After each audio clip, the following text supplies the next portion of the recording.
سامعین گرامی قدر، مولانا روم نے ایک بات سمجھانے کے لیے ایک حکایت بیان کی۔ یہ حکایت ایک بادشاہ کے باز اور بوڑھی عورت کے بارے میں ہے۔ فرماتے ہیں کہ ہوا یوں کہ ایک دفعہ ایک بادشاہ نے اپنا باز شکار کے لیے چھوڑا۔ باز کو کوئی شکار نہ ملا۔ باز گھومتا گھامتا ایک بوڑھی عورت کے گھر میں اتر گیا۔ اب وہ باز تھا، بوڑھی عورت نے اس سے پہلے کبھی دیکھا نہیں تھا۔ اس بیچاری نے دیکھا تو کہنے لگی، اللہ توبہ توبہ، ارے تمہارے تو اتنے لمبے لمبے بال اور پر ہو گئے، اتنے لمبے لمبے ناخن ہو گئے، معلوم نہیں کن نااہلوں کے پلے پڑ گئے تھے کہ کسی نے تمہارے پر بھی ٹھیک نہیں کیے، تمہارے ناخن بھی نہیں کاٹے۔ توبہ توبہ، یہ کیا ہو گیا؟ لہذا اس نے اس کے پر باندھے، پر کاٹ دیے، ناخن اس کے چھانٹ دیے، گھاس کھانے کو دی۔ اتنے میں وہ بادشاہ اس باز کی تلاش میں پھرتے پھرتے بڑھیا کے گھر پہ آ پہنچا۔ اس نے جو اس باز کو اس حالت میں دیکھا تو اپنے باز سے کہنے لگا کہ میاں باز، تم نے تو جنت چھوڑ کر دوزخ میں ٹھکانہ کر لیا۔ تمہیں تو بادشاہ کی کلائی پہ رہنا تھا، یہاں سے اڑے تو آخر دیکھو بڑھیا کی کٹیا کی سیر میں آگ کرنے لگ گئے، اور وہ بھی یہاں پہ بسیرا کر لیا، اور بڑھیا نے تمہارا حشر کیا ہے وہ تو تمہیں معلوم ہے ہی۔ باز بیچارہ بہت شرمندہ ہوا، اپنے کیے پر نادم ہوا، معافی کا خواستگار ہوا اور طلبگار ہوا۔ بادشاہ نے اسے اٹھایا اور چل دیے۔ مولانا روم اس کہانی کے ذریعے یہ بتانا چاہ رہے تھے کہ نادان دوست کی ہم نشینی انسان کو نقصان میں مبتلا کر دیتی ہے۔ بیچاری بڑھیا نے کبھی باز دیکھا نہیں تھا، اسے معلوم نہیں تھا کہ باز کے پر لمبے ہوتے ہیں اور اس کے ناخن بھی لمبے ہوتے ہیں۔ اس نے سوچا کہ انسانوں کے ناخن اگر لمبے ہوں تو اچھے نہیں لگتے، بال بڑے ہوئے ہوں تو خوبصورت نہیں لگتے، لہذا اس کی کانٹ چھانٹ کر دوں۔ اپنی طرف سے تو اس نے بڑی نیکی کا کام کیا تھا، لیکن ہوا کیا؟ اس نے باز کا ستیہ ناش مار دیا۔ اس لیے کہا کرتے ہیں کہ نادان دوست سے دانا دشمن بہتر ہوتا ہے، کیونکہ نادان دوست اپنی دوستی میں مروا دیتا ہے۔ دانا دشمن دشمن ہی صحیح، لیکن ہوتا دانا ہے۔ بات جب بھی کرے گا عقل مندی کی کرے گا، اس سے سیکھنا آپ کا کام ہے۔ یہ جو صحبت کی بات ہے کہ جس کے ساتھ ہم بیٹھتے ہیں ہم ویسے ہو جایا کرتے ہیں۔ شیخ سعدی رحمۃ اللہ علیہ کا ایک شعر ہے، آپ نے فرمایا کہ صحبت صالح ترا صالح کنت، صحبت طالح ترا طالح کنت۔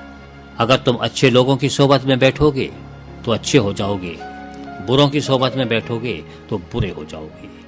انسان اپنی صحبت سے پہچانا جاتا ہے کہ وہ کن لوگوں کے ساتھ اٹھتا بیٹھتا ہے، بروں کے ساتھ یا اچھوں کے ساتھ۔ لیکن اس کا مطلب لوگوں نے بہت غلط نکال لیا۔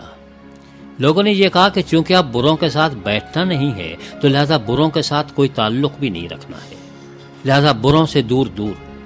اور جب آپ اچھے لوگ بروں سے دور دور ہو جائیں گے تو بروں کی اصلاح کون کرے گا؟ اس لیے صرف صحبت کی بات مت کیجیے، آپ کو یہ بھی دیکھنا ضروری ہوگا کہ اگر یہ برے لوگوں کے پاس نیک لوگ نہ جائیں اور انہیں نہ سمجھائیں تو برے تو اور مزید برے ہو جائیں گے، ان کی حالت تو بد سے بدتر ہوتی چلی جائے گی۔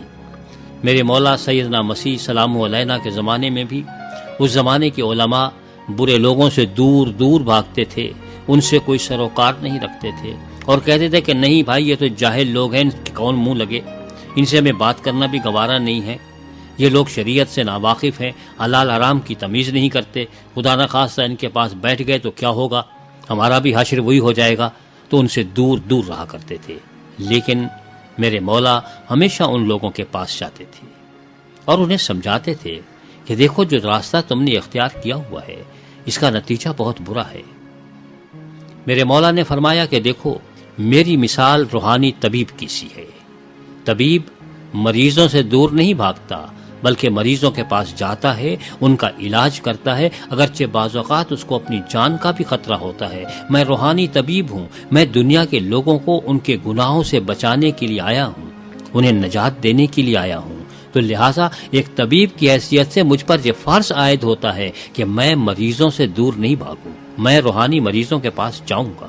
میرے مولا کی یہ بات اگر ذہن نشین کر لی جائے تو ہمیں معلوم ہو جائے گا کہ بعض اوقات ہم اس بات کو کہ برے کی صحبت برا کر دیتی ہے اس سے ناجائز فائدہ اٹھاتے ہیں۔ ہمارا کام یہ ہونا چاہیے کہ اگر ہم صحیح راستے پر ہیں تو دوسرے لوگوں کو صحیح راستے پر چلنے کی تلقین کریں، خود بھی اس راستے پر چلتے رہیں، دوسروں کو تلقین کریں، ان کے لیے دعا کریں کہ مولا انہیں راہ مستقیم دکھا دیجئے، انہیں راہ مستقیم پر چلنے کی سعادت عطا فرما دیجئے، اور ان سے بھی کہیے کہ وہ یہ دعا مانگیں۔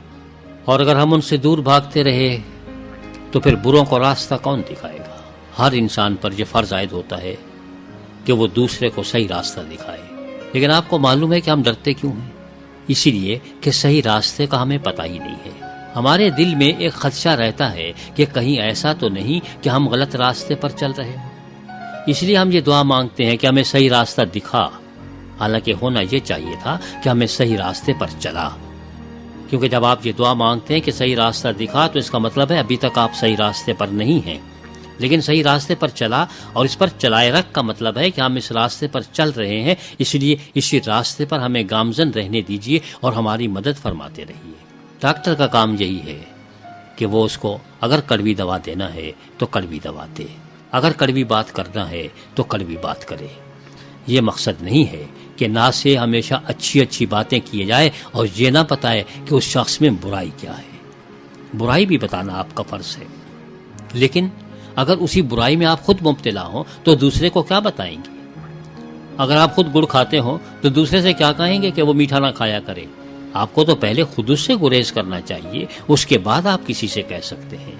تو لہذا ہم برے لوگوں کی صحبت سے اس طرح بچیں کہ ان کی عادات اختیار نہ کریں، ان کی عادات کا شکار نہ ہو جائیں، لیکن ان سے دور دور نہ بھاگیں، بلکہ اپنا فرض ادا کریں اور انہیں صراط مستقیم پر چلنے کی دعوت دیں۔ یہ صراط مستقیم کیا ہے؟ یہ سیدھا راستہ کیا ہے؟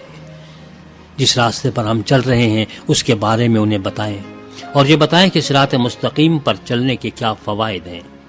اس دنیا میں تو شاید ہو یا نہ ہو، یہاں پہ تو شاید مخالفت ہی ہو، لیکن عاقبت تو سنورے گی۔ اس لیے ہم تمام کو برے لوگوں سے بچنا نہیں ہے، بلکہ برے لوگوں کی برائی سے بچنا ہے۔ ہمیں گناہگاروں سے نہیں بچنا ہے، ان کے گناہوں سے بچنا ہے۔ ان کے گناہوں سے نفرت، لیکن گناہگاروں سے محبت۔ یہ میرے مولا سیدنا مسیح سلام علیہ کا یہی قول بھی تھا، اور آپ کی زندگی بھی اسی میں گزری کہ آپ نے گناہگاروں سے گریز نہیں کیا، انہیں سینے سے لگایا، لیکن ان کے گناہ کے خلاف ہمیشہ روحانی جہاد کی۔